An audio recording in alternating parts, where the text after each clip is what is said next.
How's it going, everybody? And welcome back to another edition of the Stupid Questions podcast. Today, we're going to be talking with Matthew Marquardt. He is a med student and professional triathlete from the Ohio area. He's only been in the sport now for 3, maybe going on 4 years, and has quickly climbed the ranks to be one of the best in the world. So super excited for him and everything he's got going on.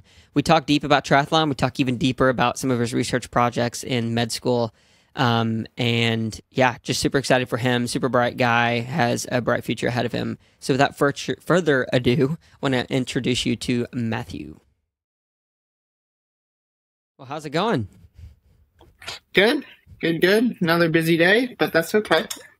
Yeah, for sure. Yeah, I imagine your life is quite busy. I mean, you're still in med school, correct? Yes. And how long do you have until you graduate? So I still have 3 years because I am taking 2 years to focus on research. So normally med school would just take 4 years, but for me it's going to take 6 since I'm adding on these a couple extra years. Wow. And now it's because I saw that you published a few papers, or you were part of some studies. So is that research a big part of your focus and enjoyment when it comes to medicine? Yeah, definitely. Where'd you go? Yeah. Nice. It's something that I definitely really enjoy, and I'm leading a couple pretty big projects, which is pretty cool. It's pretty uncommon for a med student to kind of be leading the type of research that I am. And it also kind of just gives me more flexibility as well with racing. Because there's kind of double benefit of it's something that I'm really interested in and want to do longer term, in my career, and also has a triathlon benefit as well. Yeah. Interesting. Neat, man. Cool. Well, I got a ton of questions, and we'll eventually get to those, but I want to go back to start kind of at the beginning. But the first question I'd love to ask you, well, let me ask you this first. Have you listened to any episodes? I don't know. Okay, perfect. So then all of these will be fresh and new for you then. So my first question I'd love to ask you is, in your eyes, who is Matthew? Matthew is a medical student who also happens to be one of the top professional Ironman triathletes in the world. Yeah. Now, let's take a break really quick and think about that. I would love to know if was that a planned goal of yours for a long time? When did that first become a piece of, I guess, your core identity, and you were kind of shooting for that to be who you were? Definitely. So the path that I've been on was a path that I never ever expected to be on. Yeah. It's a path that I've kind of quote unquote stumbled onto, and have really figured it out as I've gone along, which has been super fun. But it really, I never had being one of the top Ironman triathletes in the world was never kind of one of my quote unquote goals. From a relatively young age, let's call it high school, I knew that I probably wanted to do an Ironman at some point in my life, but the vision then was more to do it when I was 30 or 40, and kind of wanted, at that kind of stage of life. And it was just to do it more so than to actually race and be competitive and everything. So, how I stumbled into it was my senior year of college. I swam in college at Princeton University, and our senior year was canceled because of COVID. Mm-hmm. And that kind of that winter break was really the first time in my life where I actually didn't have any commitments. So previously, I had never really had a break from either academics or swimming that lasted longer than a week. Throughout really pretty much my whole life, growing up, I did all these different sports, and so I had this 1 month chunk of time, which was oh my gosh, this is so much time. I've never experienced this. I don't know when I'm going to experience this again. And so I decided to bike across the U.S. And that was kind of the unintentional start of my triathlon career, because I ended up doing that ride really quickly. I biked across the U.S. just under 2,500 miles in 20 days. And prior to that, I had never really ridden more than like 70 miles before a day. And over the course of this ride, I averaged 130, with a couple of days almost in like the 160 mile range. Wow. And so I finished that, and I was kind of looking for something else to do, something just to train for and give me something to occupy my time during my senior spring. So I decided to sign up for 70.3 Gulf Coast, which was actually ended up being the day before I graduated from college, and decided that I was going to do that race. It would give me something to train for, give me a reason, to get out and explore and whatnot. And that was supposed to be it. It was only supposed to be that one race, and that would be it. Yeah. But I think I wouldn't necessarily say that I was hooked when I finished that race, but there was some indications that like there was something more, that I had more potential, and I qualified. So in that first race, I got fourth out of 1,400 age groupers, and qualified for 70.3 Worlds. And so I was like, okay, I qualified for 70.3 Worlds, I'll go, and then that'll be it. And that wasn't 70.3 Worlds was 6 weeks into med school. And I think anyone that's rational or is intelligent would say it's absurd to expect to be able to do both triathlon and like do well in medical school at the same time. Yeah. And I definitely would have fallen into that bucket like originally, but I was like, I can handle 6 weeks. Like I can like do two really high towered things for 6 weeks, and then I'll just focus on medicine after that. Sure. Well, then I got second in my age group at 70.3 Worlds, and so then that was like, okay, like again, it was like, okay, maybe there's something here, but I wasn't like fully bought in, I guess. Mm-hmm. So I talked to a bunch of mentors, and my coach was like really kind of encouraging me to like give him a season. So since there was like enough potential to make it seem like the sacrifice might be worth it, I decided to give one season a try. And that was 2022. And I would say really, it's a very long-winded answer to your question, but Ironman Texas in 2022 was really, truly the first time when I believed and understood that like, hey, there is a future for me in this sport, and that like I'm probably good at it. Yeah. Because in that race, I won the overall age group title. I won like 823 or 824. Wow. In my first ever like Ironman race, and I actually got 10th among the pros. So in my third ever Ironman branded race. Yeah. And my first full distance Ironman, I was in the money. And so that was obviously like, did they give you money? I just want to know. Oh, no, because I didn't have a pro card, so wasn't eligible. But that was really when it was like, okay, like there's something here, and so gave that whole season a shot. And like after that point, I was like bought in terms of like, okay, like let's see what we can do. But I mean, I think even since then, I haven't really known, and still don't really know what the true potential is, which I think is exciting. And I try really hard not to define that, because I don't know, like I don't want expectations on myself or whatever. I just want to do the best that I can. And really my goal in the sport is like twofold. Like on a personal level, it's to kind of find my potential, or at least get as close to the potential as I can, considering all the other things I have going on. And then also like to have a bigger impact in the world and whatnot through sport. So yeah, for sure. So how old are you, if you don't mind me asking? I'm 26. Okay, so you're 26. You've been doing this now for what? You said 2020, 2021? 3 years. This is like my third full season. Yeah. So many questions. I guess one that I really want to ask first is, you gave a lot of insight into, I think, what brings peace and happiness through success, and especially seeking some kind of like a physical goal when it comes to Ironman and stuff like that. Like you said, you keep the expectations relatively low, and you seem like a pretty even keel person, and obviously you have to balance a lot of things. So how did you find that mindset of keeping expectations low? Is that a nature thing for you? Is it more nurture?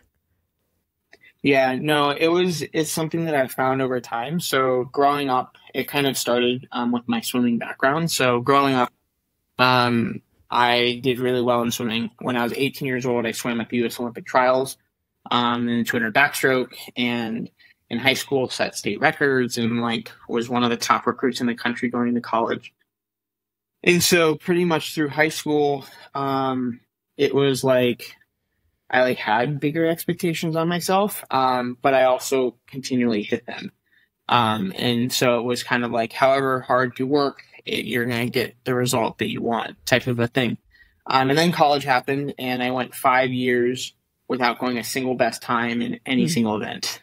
And I was actually pretty far off most of my best times. And I had a really kind of love-hate relationship with swimming throughout that time, where I really loved the sport, and I really truly wanted to like get better and to be successful again. But at the same time, like it felt like the sport wasn't loving me, and that like I was, I wasn't able to perform. And I think there's a lot of factors that went into that. I think that part of it was kind of self-expectations. You're like, oh, if I don't swim well, what is that going to mean? And so when I started to do triathlon, I made myself promise something.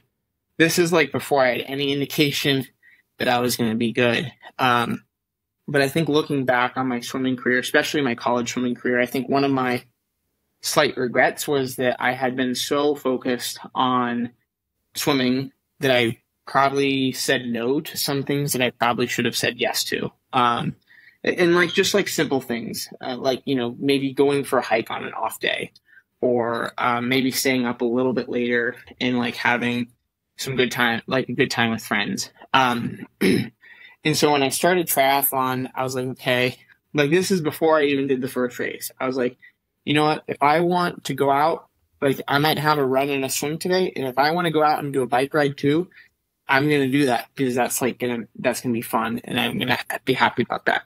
And like, or like, hey, like if today's a recovery day, but a friend says like, let's go on a hike, I'm going to say yes. And so kind of so that's obviously evolved.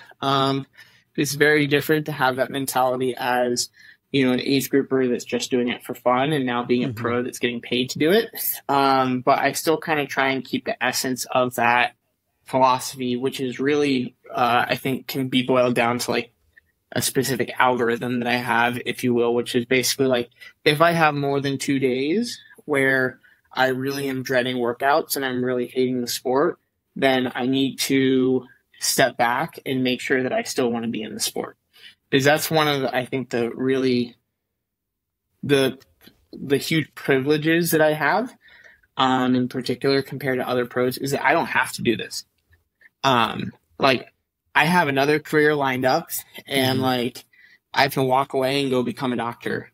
And so like if I'm not having fun, if I'm not enjoying this, if I'm not having purpose in doing triathlon, then like why am I doing it? So that's kind of how it's evolved over time. Yeah, for sure. So tell me a little bit about your mom and dad. Like, how do they fit into this mindset? Do they adopt similar mindsets? Yeah, I mean, my parents have been like a huge source of support throughout kind of the whole career. I think that they reasonably so had some doubts when I first started this, which I think was healthy, because, it spent all this time, all this work getting into medical school, and there's always the concern of like, oh my gosh, is he going to throw it all away and become like a semi-pro athlete that like isn't really making any money.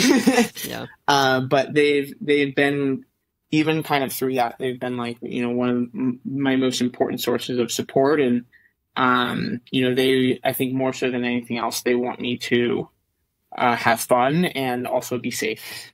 So I think that's kind of where they adopted, and then they want me to do as well as I can, but there's never ever like expectation to get a certain place or to have a certain result of anything. It's just like, get better each time you go out there and leave it all out there. So yeah, it's a beautiful thing. So your parents, are they in medicine as well? no, neither of my parents are in medicine. What do they do, if you don't mind me asking? Yeah, so my dad's a mechanic at Tesla, and Oh, my sick. mom kind of does marketing. Is the Nice. easiest way to describe it. Yeah. Do you drive a Tesla? I am fortunate enough that yes, I do drive a Tesla. Do they? I'm just hoping they give like some pretty sick discounts for their mechanics and stuff. Then. Yeah, no, it's been fortunate. I love that car. So Yeah, that's awesome. Which one do you have? I have a 2017 Model 3. Okay, nice. Yeah, they're clean looking cars. I love them. Hopefully Yeah. one day. Yeah. Cool, man. So where are you from? Like, where are you at right now? And then where were you originally from? So I'm originally from Cincinnati, Ohio, which is where I grew up my entire life. And then for college, obviously went out to New Jersey. And then now I'm back at Ohio State for medical school, which is in Columbus, Ohio. Okay, nice. So training there, I mean, because you're in school, you have to be, I guess, near campus or on campus. Yeah. So I think like one of the themes of my life, I guess, is efficiency. Yeah. And kind of honestly, it's 100% necessary to do the things that I do to be incredibly efficient. So I live like a 3-minute walk away from the medical school and the medical center. And it's like a 3-4 minute bike ride to a pool. There's a really nice paved running/biking path that's like a 2-minute run away from here. And there's also a treadmill in the medical school basement. And so I have like, it's not Boulder, it's not like a glitzy glamoury Sure. location, but I have all of the necessities checked off in the most efficient way possible. And so it's been a perfect place to train for me. Yeah. So that optimization, efficiency, kind of that obsession to make things run fluid. How long did it take you when you started medical school and you're starting to pick up this sport of triathlon to where you kind of found your groove to like be, I don't know if I can say maximum efficiency because you're constantly always kind of probably tweaking things to make it better, but how long did that take before you kind of got into the groove? Oh, that's a really good question, and it's kind of a challenging one because I've like grown so much within the sport of triathlon as that's gone on, and so over time I've learned kind of how to make my workouts most effective and kind of structure my day as effectively as possible and the different types of training environments that work best for me. And so, it's as you implied, it's a continuing process, but I would say probably, I don't know, 4 or 5 months before I like really truly had like a groove down. But like that was as much just from like being new to training in the sport as it was anything else. Yeah, that's pretty neat. So med school and this, what else do you have going on that takes time? Those are obviously the bulk of my commitments. And then of course there's friends and family that kind of is the other main bucket. There's not a ton of time for stuff beyond that. Yeah. What does like your busiest day look like? I would love like a walkthrough, like some of the things you do to kind of prepare for the day. Yeah, let's hear it. So like one of the things that I think is really interesting and in some ways kind of hard to explain to people is that every day is different.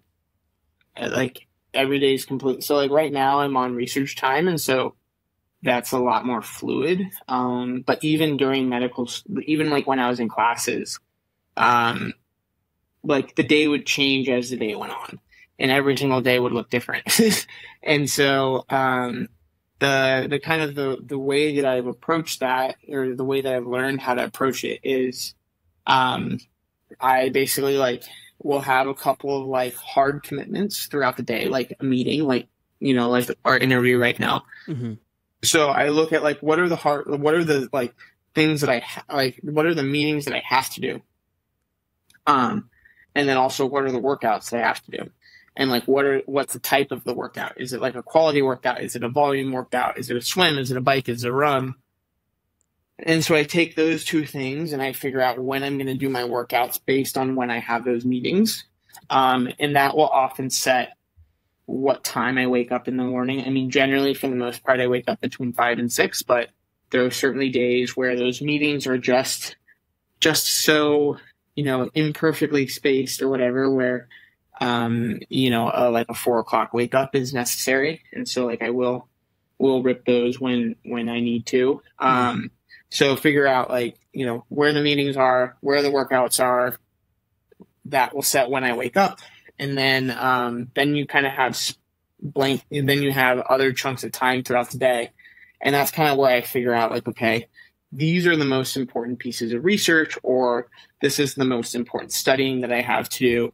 And I fill those things in as I'm going, or like, based on times and everything. But inevitably, especially now in research time, something comes up. And so like it could be, let's say, I could think that I have an hour and a half chunk of time, but then I get a call like, hey, need to like go consent to patient right now, or there's some other issue going on with a study, and where I like have to drop everything and then go do it. So like, I mean, like I can take you through today, which is I woke up at 5:30, and then I went to the med school gym and I did my run workout. Came back today, like I'm leaving for Placid soon, so came back. I then had to take my bike to the bike shop for it to get tuned up. Came back. I had a meeting with one of like the main research groups that I was leading. That took about a little over an hour and a half. And then from there, I went directly to the pool and then came back. I had this meeting with you now. And then after this, I have like a long list of different like research related projects to do for the rest of the day. And then my girlfriend will probably get off work. She's also in med school around 6 or so. And then we'll probably go on a bike ride because she's training for like hopefully her first century ride in a couple weeks. And so we'll go do that, come back, have dinner, kind of wind down, and hopefully be in bed and asleep by 9 at the latest. Yeah, for sure. Man, that is busy. So how do you avoid burnout? Like, have you come across or come to a place where you've just been maxed out? And yeah, no, I definitely have. And it's something that I'm still working on. I think, one of the blessings and the curses that I have with the research that I'm doing is that I'm really passionate about it and really interested in it. And so it's something that I innately enjoy doing. And it's one of those things where like I could sit down and only intend on working on something for 30 minutes. And then next thing I know, it's been 3 hours. And wow. So, that's like super fortunate to be in a position like that. But then what becomes challenging with that is that I also have triathlon. And so there is this kind of tension between, like the stuff that I want to do in medicine and the stuff that I want to do with triathlon, or the workouts that I need to do. And that kind of tension kind of can is what kind of wears me down, I think, more so than anything, is like when I have a really high training workload and I have a really high kind of research academic workload, that's like kind of where I can have problems. If it's like a slower time, it's really just like when they're both super high. Like if it's like a lower training load, but it's a high medicine load, that's fine. But it's definitely, I think, like, especially as we're looking forward to the World Championships, it's something that I need to be super mindful of, because, Ironman is incredibly mentally challenging and requires a ton of focus. And if you don't show up to the start line, like, mentally ready and mentally kind of recharged and energized, it can like show up on the run. And so it's something like I just need to be aware of. But like, I think overall, I think that I've been really fortunate to not have more burnout. that I have. And I think that's honestly driven by the fact that I do triathlon and that I do medicine.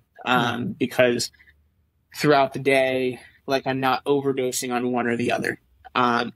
You know, like I'm like, let's just look at triathlon. Like I do my workout and like maybe we'll talk, like text my coach for 5 to 10 minutes about how the workout went. And like, that's it.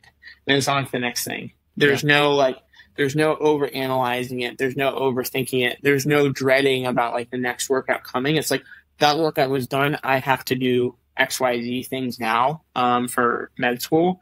And then like when it's time to do the next workout, then I focus on the next workout. So it enables me to like compartmentalize pretty well, I would say, by having both things. And obviously like there's lots of health and mental health benefits to working out, getting outside and whatnot. So I think kind of the combination of all those things has enabled me to avoid like the extent of burnout that I think a lot of my med school classmates go through. Not to say that I haven't had any. I just don't think that I've had quite as much. Yeah. Yeah, you get all the different stress balance, I guess, from doing the hard workouts. So I'm curious, I was doing a hard bike workout a few days ago, and once you get like toward the end of the interval, you know, and you're like gassed, you're like, oh, am I going to make it? It's always interesting how at the end of those intervals, like whatever was going on underneath kind of bubbles to the surface, or like you were saying, whatever was going on mentally kind of shows up on the run. 2 questions. First question, why do you think it always shows up in an Ironman, like on the run, like the mindset shows up there? And 2, when you come to that place where things show up, whether it's a hard bike workout or run workout or whatever, like what usually bubbles to the surface for you? Yeah. So, I mean, let me answer the second question first. So like I think the bad things that bubble up is just like the immense amount of work that I have to do. And so that's like the main thing. I mean, that doesn't really show up in a race, but that can show up in workouts sometimes. It's like, oh, I have, 20 things that I need to do that will take, X number of hours and I only have half that amount of time, type of a thing. So that's like the stuff that's not as good, that will show up. And then, but there's also like, I really try and pull from positive sources of inspiration as much as I can. And that's really where like my greater purpose in this sport, which is to like raise awareness about cancer research, the importance of cancer research, and to honor the people in my life that have had cancer. That's really where like that kind of pulls up, is like in those dark moments of like, remember why you're doing this type of a thing. And that comes up in races and in training as well, as like, this is I'm doing this for more than just myself. And I think that's like been a really crucial part of my success, is that like, it's not just for me.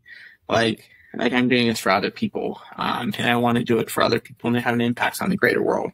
So there's that. And then back to your original question, is just that like, without getting into too much science about it, but basically like my understanding of kind of sports science is that really kind of your mind and your mental state is a huge driver of performance.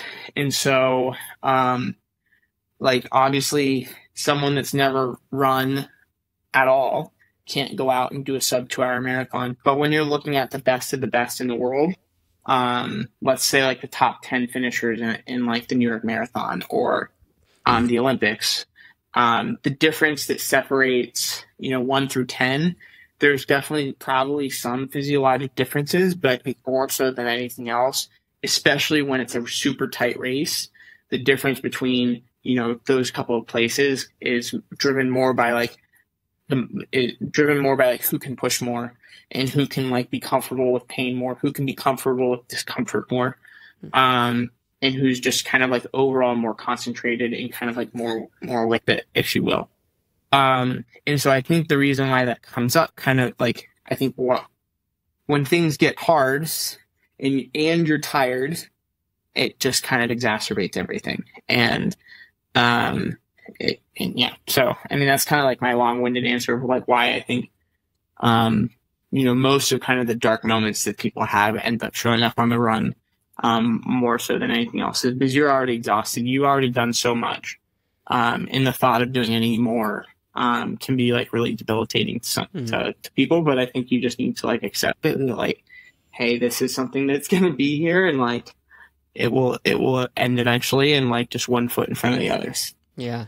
So you got Lake Placid coming up, and you're going to have an opportunity to go to that Hurt Locker. So how have you been preparing mentally for what is to come?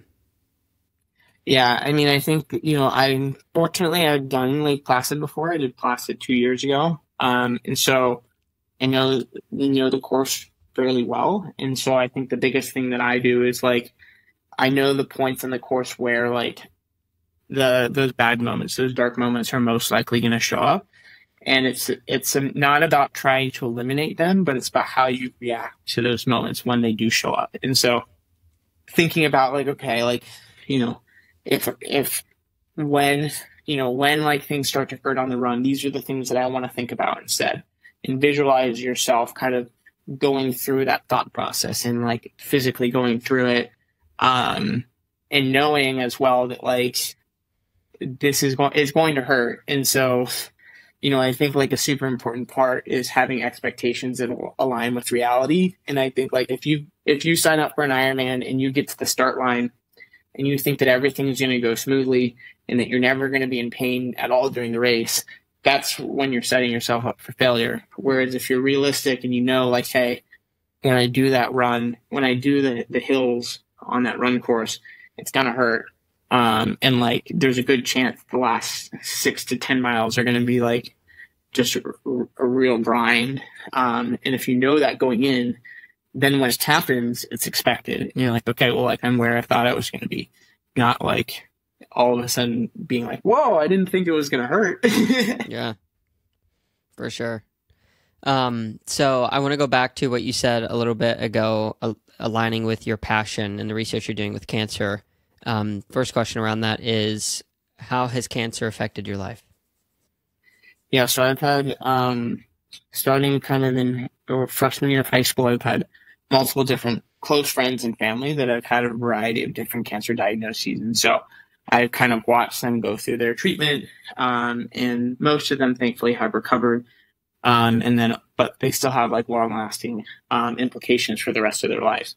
And so that's like really kind of where it comes from, is that like, is the personal experience with it. And then that combined with, just kind of my own medical interest, which is to become a head and neck cancer surgeon, one day. So like, I had this personal experience in the past, and there's a lot of like patients and people that I will be kind of interacting with in the future that will have cancer, and I'm trying to help them. Those kind of two things are really what drive me, and what motivate me to like, try and make a difference. So to honor the past, and then also to help people in the present and in the future. Yeah. So the research that you're doing, tell me about that. Yeah. So I have a couple of different projects that I'm working on. Kind of one of the biggest ones is using 3D printing technology to improve cancer surgery outcomes. So what's really cool is, as technology has progressed, we can now take someone's medical imaging, so an MRI or a CT scan, and we can turn that into a virtual 3D model of their anatomy. So we can, on the computer show like, okay, this is the tumor, this is bone, this is healthy soft tissue. So you can not only do that, but now you can also print that and make that into a life-size, anatomically accurate figure model. So like I have an example of a pediatric skull right here, where you can, like, this is like life-size. You can, like, in the back here, you can see different vasculature. You can so that see was nerves. 3D printed. This was 3D printed, yeah. Oh, interesting. But you can do this. This is not a tumor model, but you could do this, and you could show like you could make the tumor purple. Yeah. And so it just enables the surgeon to see with a higher level of fidelity and a higher level of confidence exactly where the tumor is, where the tumor is not, and also where critical anatomy, whether that's blood vessels or nerves, are nearby, so that they can make sure to obviously cut out all of the tumor that they can, and to avoid cutting out or damaging other critical structures. And Interesting. So that's like the main project that I'm working on. So with that one, before you tell me about any of the other ones, 3D printing, like you said, has obviously come a long way. Like you can 3D print a vast number of materials, textures, obviously colors. Is it possible for them, or are they already doing it where they're printing the model of the patient that you could essentially practice the procedure ahead of time? Yeah, I mean, we certainly could do that, to an extent. Like, that model that I was just showing you, the value of that specific model is it's a pediatric model. And so everything in kids is smaller. Mm-hmm. And so you can actually, the material itself has a similar density to bone and a similar hardness to bone. So you can use like the drills and stuff that you would normally use in a surgery, but in a much more confined space, to learn how to kind of navigate a tight space with the tools that you have. And certainly, what these models are used mainly for is like you print out the patient's anatomy, and then that can help in the planning. So they don't necessarily simulate and practice the entire procedure, but like the surgeon can see, okay, this is where the tumor is. I'm going to come at it from this angle, and then just kind of work through in their mind beforehand what they're going to do, so that when they're in the operating room, they can do it with more confidence and quicker, and more accurately than they would otherwise. Yeah, that's super neat. So with the research that you're doing, like you're obviously researching this very specific thing, what is your goal with research? Are you trying to come away with a specific knowledge set to offer for some specific thing, or like what's the goal? Yeah, so with the 3D printing stuff in particular, what we're really trying to do is to prove objectively that it's worth it.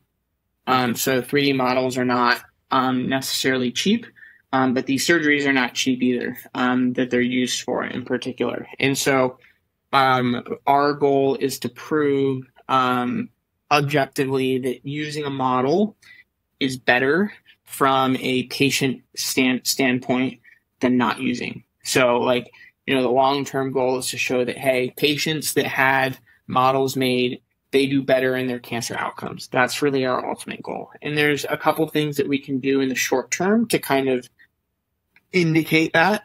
But a lot of it right now is like collecting all the data and then following up with the patients over the next 3, 5, 10 years. And that's really kind of how you're going to be able to more objectively say like, okay, this actually helps. Yeah. Is this your favorite research project that you're working on? I think it's tied closely for the next one. Okay. What's the next one? The next one is what we call the surgeon-athlete connection. And this is really kind of where I've merged my interest in triathlon with medicine. And so the idea here is, how can we take all the lessons, tools, methods, etc., from sports science and from the world of elite athletics, and apply them to surgeons in the operating room to help them perform better. So like in the operating room, you're not allowed to eat or drink. And oftentimes like surgeons will like stand in one place and operate for hours on end. And that's incredibly physically and also cognitively demanding. And so there is an opportunity to, reduce fatigue during an operation, improve recovery between surgeries, as well as kind of delay a variety of different health consequences that being a surgeon actually has. So that's kind of what the project's all about. And so we're currently using a handful of different sensors. Most of them are kind of commercially available to measure surgeons' physiology while they're operating, and also kind of to assess different aspects of cognitive and physical performance.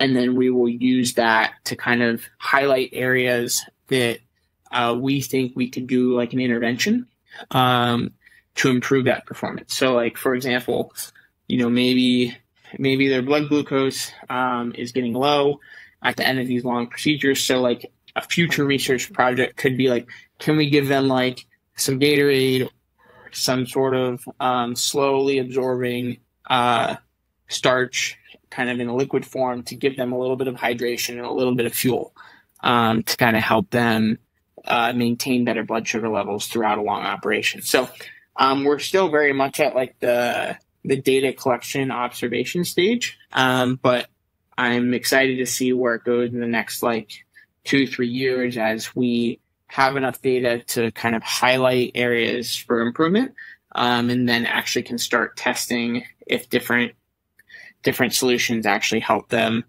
kind of reduce fatigue and things like that. Who do we have to thank for the crazy rules? Or maybe they're not crazy. I'm just ignorant of the situation for not being able to drink or eat. So I mean, it's a sterility issue. So you can't have food or drink in the operating room, because obviously the last thing you would want to do is accidentally like have some of that like get into a patient, crumbs, and then you get an infection, and then that's bad things. So it's all in the name of sterility and in the name of patient safety. But I think that there are ways that you could provide nutrition and hydration in the operating room without increasing any sort of danger to the patient themselves. This is an oversimplification, but you could make like sippy cups type of a deal where things are guaranteed not to spill. Sippy cups with straws. So like there are different ways that you could go about it. Hook them up to some sugar water. Yeah. Intravenous. Yeah, exactly. But the first thing really in medicine is a very data-driven kind of field. And so if you don't have the data to prove that it's a problem, then you can't do anything about it, So it's actually very different from sports, where people are like, oh yeah, I think that might work. Let's give it a shot. Let's give it a shot. And if it helps, it helps. It's the exact opposite. So if this project goes according to plan, you gather some data that points obviously toward the evidence that like, yeah, they need something. Who do you have to convince, or what's the process then to be able to make that change? Yeah. So, I mean, once, I don't even know. I mean, it will be a lot of different people, and there will be a lot of different stakeholders that will have to be involved, across, and like it would, yeah. So, I mean, it's a huge, when you're doing anything like that, it becomes a huge systems problem, where you have to know that not only the right people, not only the right person, but the right people, because there are many different people that are involved, that would need to weigh in and give insights and stuff. And so, so it would be a very big process, but, yeah. But there's definitely ways to do it. And I think like, especially if you can show like, hey, this is going to like improve outcomes, I think people are generally pretty amenable to ideas. Yeah. Interesting. Oh, I'll be looking forward to following that, because my wife's family, they're all doctors and surgeons, so it'd be interesting to see. Oh yeah, Matthew, my friend, he put that through. That'd be pretty sweet. So if you had to choose between triathlon and medicine, which one would you choose?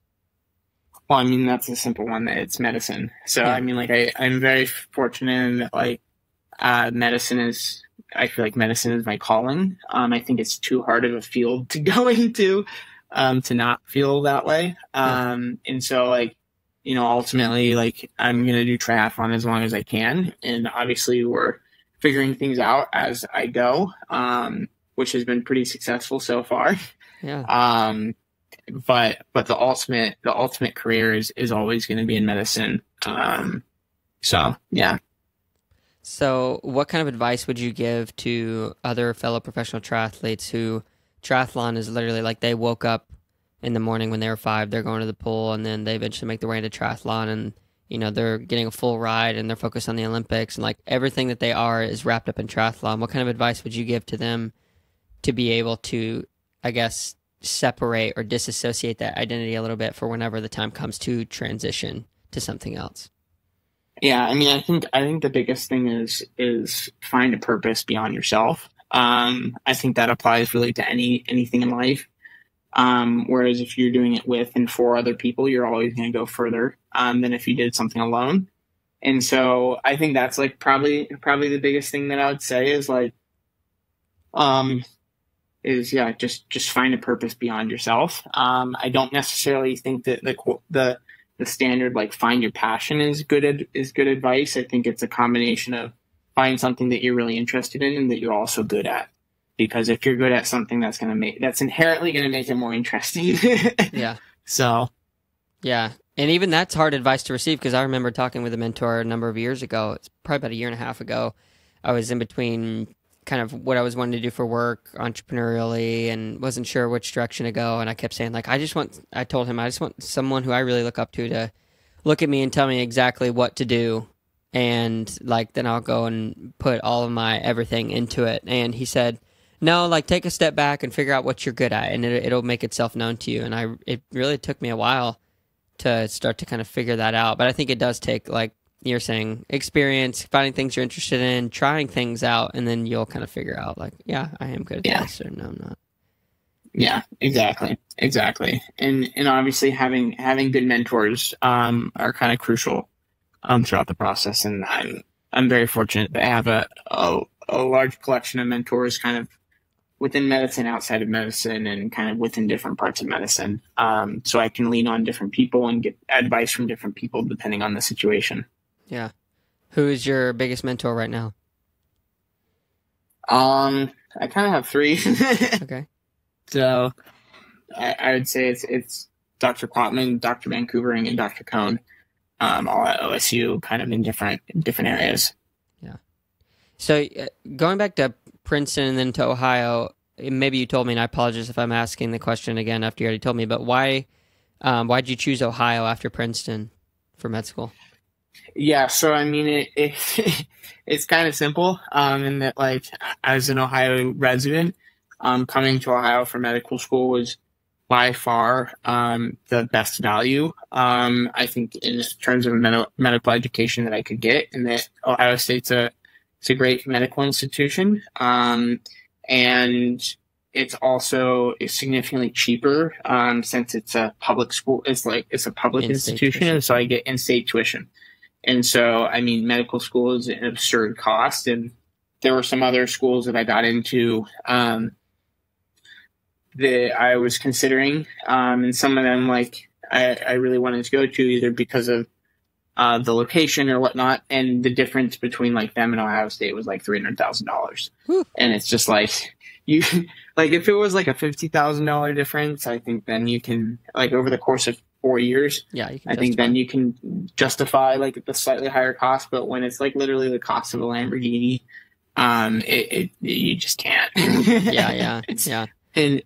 And I'm not saying that to say, like, I settled. I feel like I've been actually incredibly fortunate at Ohio State, and that this has actually really been the perfect place for me. And I really wouldn't want to be anywhere else, because Ohio State it's just been really good for me. And it's had a lot of,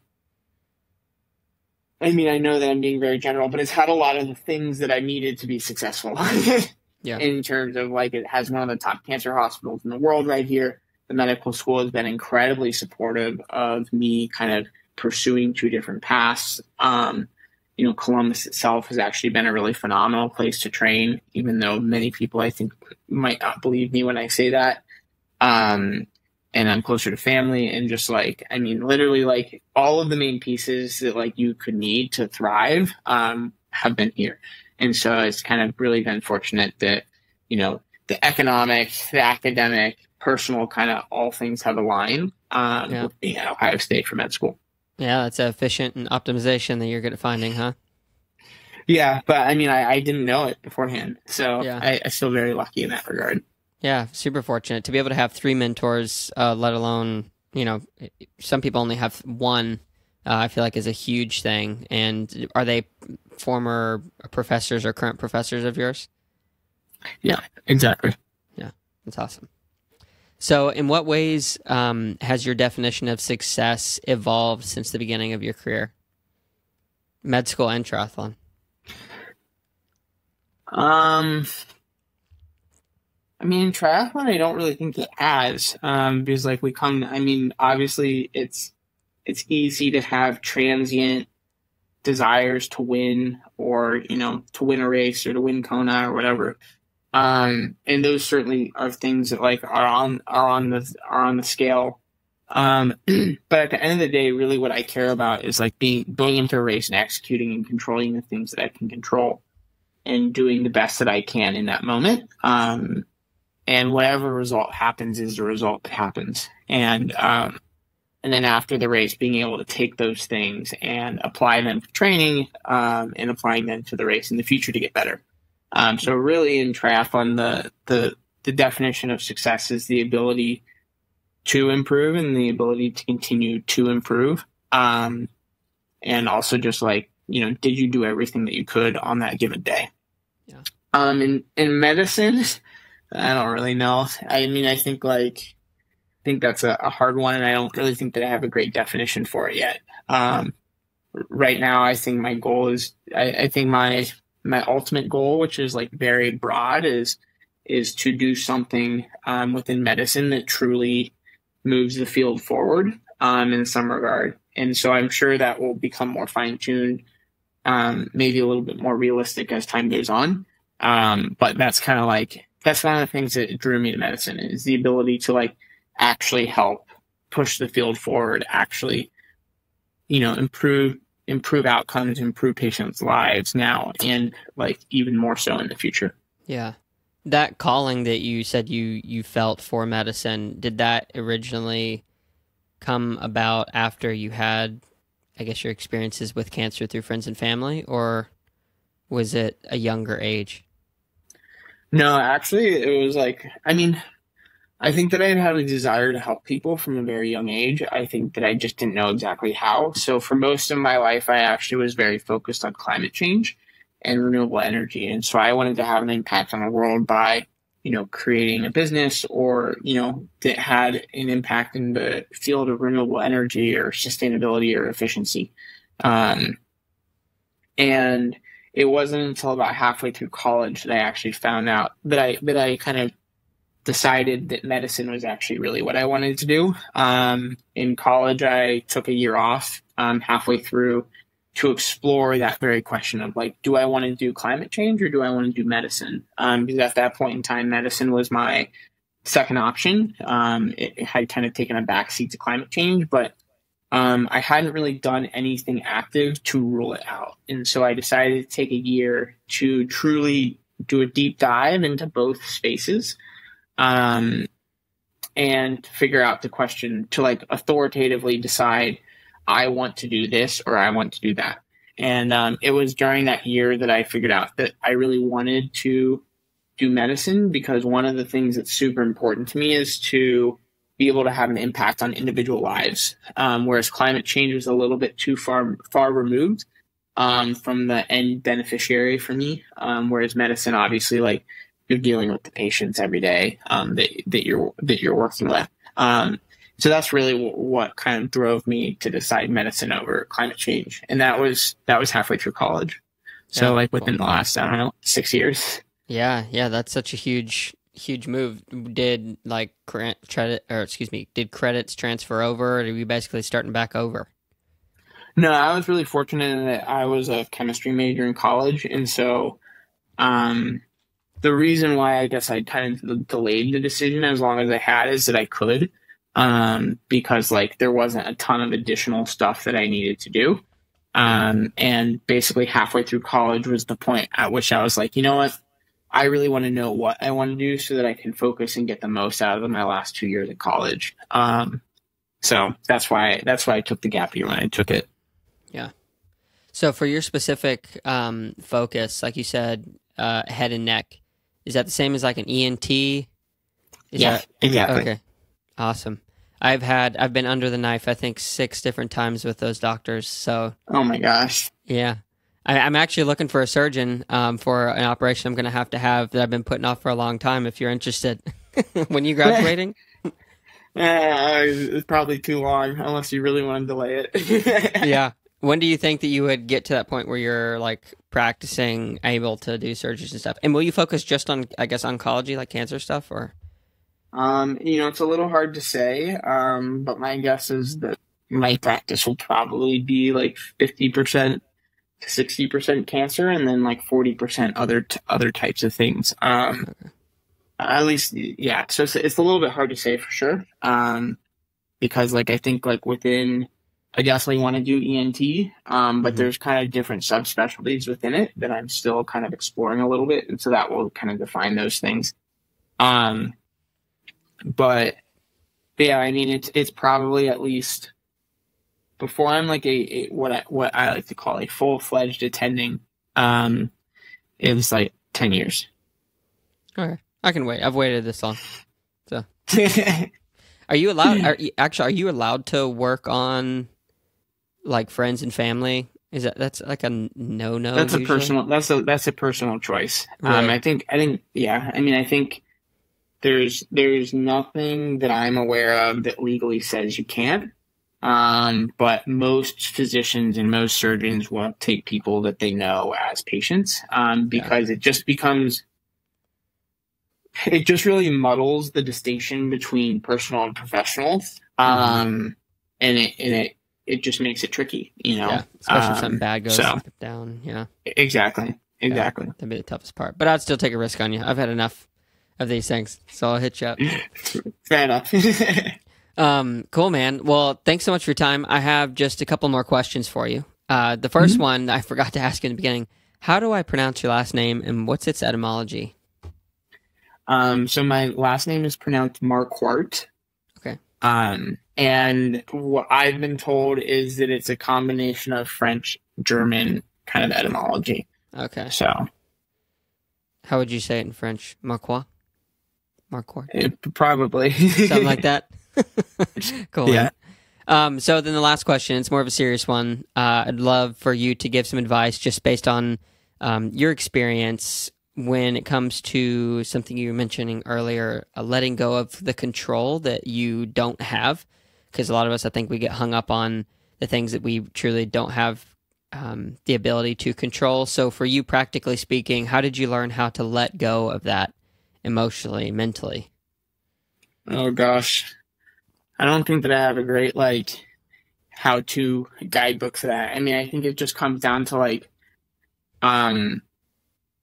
why worry about things that you can't control? Like, at the end of the day, it's just like, I can't control this, and so why am I going to put energy and emotion towards it?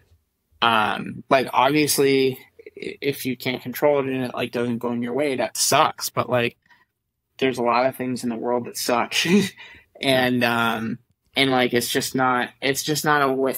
I just don't think that worrying about things that are out of your control is a enjoyable way to live your life. And so, like, no one can fully control your life, and a lot of decisions and a lot of things happen that, like, you can do everything right and it will still go the wrong way. And I think, like, it's not personal. There's a lot of things in life that are arbitrary, to be perfectly honest.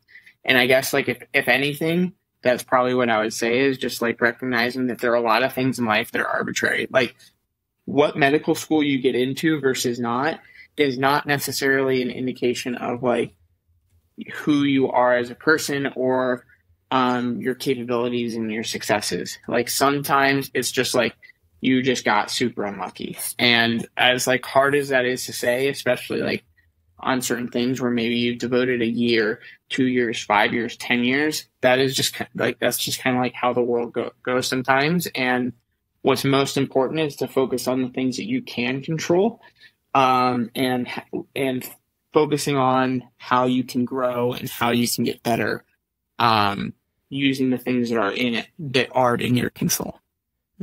Beautiful. Well, Matthew, thank you so much for taking the time to give us that advice, but also for you to take time out of your super busy schedule with med school and girlfriend and triathlon and all these other things. Really appreciate you being on, and it's been an honor of mine, so thank you. Of course. Thank you so much for having me. It's an honor for me as well. Thank you so much to Mark for coming on the podcast and sharing so much about his life and allowing me to dive in deep with him. Super inspiring to hear about how he is not only managing triathlon and being a med student, but also the relationships and the friendships that are most important to him. He kind of keeps on top, which is a super high calling to be able to do that type of a thing and to put relationships first. So thank you so much to Matthew again for coming on.